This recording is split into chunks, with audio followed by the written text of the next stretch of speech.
Good morning, কেমন আছো সবাই? আশা করি তোমরা সবাই খুব ভালো আছো, সুস্থ আছো। আমরাও ভালো আছি, সুস্থ আছি। ঘুম থেকে উঠে ফ্রেশ হয়ে আগে সিন্টির ড্রেসটা আয়রন করতে বসে পড়েছি। সিন্টি স্কুল যাবে, তাড়াহুড়ো করছি। কি বলতো, আগের দিন রাত্রেবেলা না খেয়াল ছিল না। খেয়াল থাকলে আমি আয়রন করেই রাখি, কারণ সকালবেলা উঠেই আমার কোনো কাজ করতে ইচ্ছে করে না। কিছুটা সময় আগে বসে নিই, কিন্তু আজকে বসার সময়টুকুও পাইনি। সিন্টি এখানে করছে ব্রেকফাস্ট, আর দেখো রেডি হয়ে গেছে।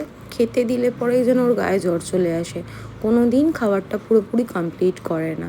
যাই হোক, আজকে ওকে বলেই দিয়েছি খাবার পুরো কমপ্লিট করে তারপর কিন্তু তুই বেরোবি। তারপর চলে আসলাম বাগানে। সিন্টি দেখো ভিডিও করে দিয়েছে।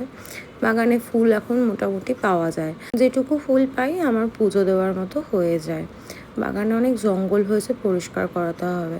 তারপর দেখো মনায়ের বাস চলে এসছে, ও চলে গেলে ও সিন্টিও স্কুল চলে গেল। সকালবেলা সিন্টিকে ছাড়তে যাওয়ার সময় মনায়ের সঙ্গে প্রায় দিনই দেখা হয়, তখনই বৌমনির সঙ্গে একটু আধটু গল্প হয়। ঘরে চলে এসেছি, এসে আগে ঘরটা মুছে নিয়েছি। তার আগে আমি অনেক কাজ করে নিয়েছি, যেগুলো তোমাদের সঙ্গে শেয়ার করা হয়নি। খাটের ওপর দেখো জামা কাপড় টাল করে রেখেছি, এগুলো সব ভাঁজ করতে হবে। আর অতনু বাজার থেকে আসার সময় দেখো সারা ঘরে রক্ত, মাছের রক্ত ফেলতে ফেলতে এসছে, আবার নিজেই সেগুলো পরিষ্কার করছে। ঘর পরিষ্কার করে কোনো লাভ নেই, যতক্ষণ এরা বাড়ি থাকবে ঘর সেই নোংরাই করবে। দিদি রান্নাঘরে কাজ করছে, আর মা এখনও ঘুমোচ্ছে। মায়ের শরীরটা ভালো নেই, তাই মাকে আর সকালবেলা ঘুম থেকে তুলি না। বাজার থেকে নিয়ে এসে চিকেন ঘন্টুর জন্য, আমাদের জন্য চিংড়ি মাছ, রুই মাছ, এখানে এটা মানে তোপসে, ট্যাংরা, লোটে, এই মাছগুলো নিয়ে এসছে।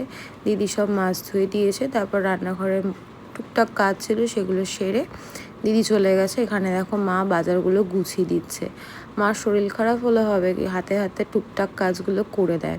তা মাকে বললাম, তাহলে তুমি বাজারটা গুছিয়ে দাও, আমি রান্নাঘরটা পরিষ্কার করে নিই, কারণ মা আর আমি একটু বেরোবো, অনেকগুলো কাজ রয়েছে, বেরোতে হবে। আর রাত্রেবেলা না সময় হয়ে উঠছে না, ঘুমিয়ে পড়ি, আর ইচ্ছে করে না। পটল, কাঠিকচু, শসা, ঝিঙে, পেয়ারা, কুমড়ো, কলা, ধনেপাতা, লঙ্কা, আলু, পেঁয়াজ, আদা, রসুন, পুঁই শাক, এই হচ্ছে বাজার। মাকে একটু চা করে দিলাম, কাজ করতে করতে ক্লান্ত হয়ে গেছে। চা পেয়েই মুখে দেখো একগাল হাসি। তারপর ব্রেকফাস্ট দিয়ে দিলাম। আজকে ব্রেকফাস্ট হয়েছে ডালিয়া। অতনু আজকে আর খেয়ে যায়নি, ওকে বক্সে দিয়ে দিয়েছি, ও দোকানে কোনো এক ফাঁকে খেয়ে নেবে। রান্নাঘরটা একদম নিট অ্যান্ড ক্লিন করে নিয়েছি। রান্নাঘরটা পরিষ্কার করতে আমার অনেকটা সময় লাগে, তাই রান্নাঘরের কাজটা কমপ্লিট করেই বেরিয়েছি। তার মধ্যে আমিও কিন্তু ব্রেকফাস্ট করে নিয়েছি। আমি যে ভাত খাই, ভাতই খেয়েছি।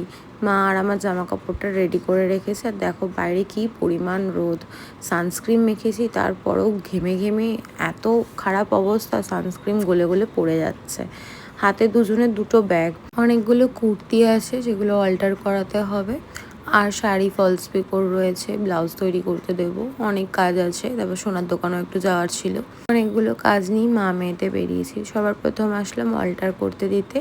এই দোকানটা নতুন হয়েছে মায়ের ফ্ল্যাটের নিচে, আর আমাদের দোকানের একদম পাশে। তারপর জেঠুর বাড়িতে আসলাম। জেঠুর বাড়ি থেকে ফেরার সময় আমাদের তো ব্লুটা মারা গেছে, তোমরা জানোই, তাই আরও একটা ব্লু কিনে বাড়ি ফিরলাম। না না, তার আগে গোপু সোনার জন্য কিছু খাবার দাবার নিলাম, আমাদের জন্য কিছু খাবার দাবার নিয়েছি। আর জিরের গুঁড়োটা শেষ হয়ে গেছিলো, সেটা কিনে একবারে বাড়ি এসেছি। বাদ বাকি অনেকগুলো কাজ সেরেছি, সেগুলো আর তোমাদের সঙ্গে শেয়ার করা হয়নি। মাকে বাড়ি ফিরেই একটু দিয়ে দিলাম দুধ, আর আমার মা দুধ খেতে এত ভালোবাসে, আর আমার তো গা গোলায়। লাঞ্চে ছিল আজকে রুই মাছের ঝোল, পটল দিয়ে, আলু দিয়ে, আর উচ্ছে কুমড়ো ভাজা। তারপর লাঞ্চ করে ঘুমিয়ে পড়েছি আমি, আর ভিডিও করতে পারিনি। আর এদিকে দেখো মা রেডি হয়ে চললো অফিস। আজকে অনেক দিন পর, প্রায় 1-1.5 সপ্তাহ হয়ে গেছে, তারপর মা গেল অফিসে। আর এখানে সিন্টির ম্যাম এসছে পড়াতে, সিন্টির ম্যামকে ডালিয়াটা গরম করে দিয়ে দিলাম। তারপর ডিনার। আর মাঝখানে কোনো ভিডিও করা হয়নি। মা রাত্রে দই দিয়ে ভাত খেয়েছে। আমাকে দেখো ঘুমিয়ে চোখ মুখ ফুলে গেছে, রাতে ঘুমোতে পারিনি। আর ঘুম আসে, সন্ধ্যেটা পুরোটাই ঘুমিয়ে কাটিয়েছি। মা এখানে বসে বসে দেখছে আমাদের সঙ্গে টিভি।